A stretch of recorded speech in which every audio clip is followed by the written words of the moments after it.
Hello and welcome back to our channel. So today in this video we will be discussing about how to log in an AO tax account.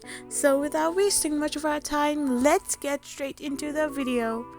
So first of all you need to do is simply tap open a web browser of your preference and type in the URL www.aotax.com.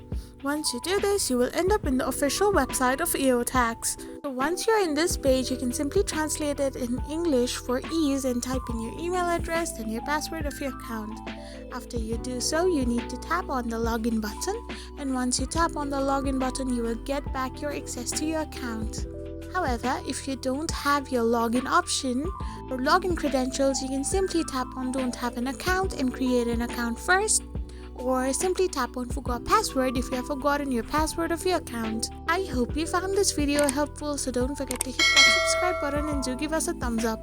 We will be back again with these informative videos.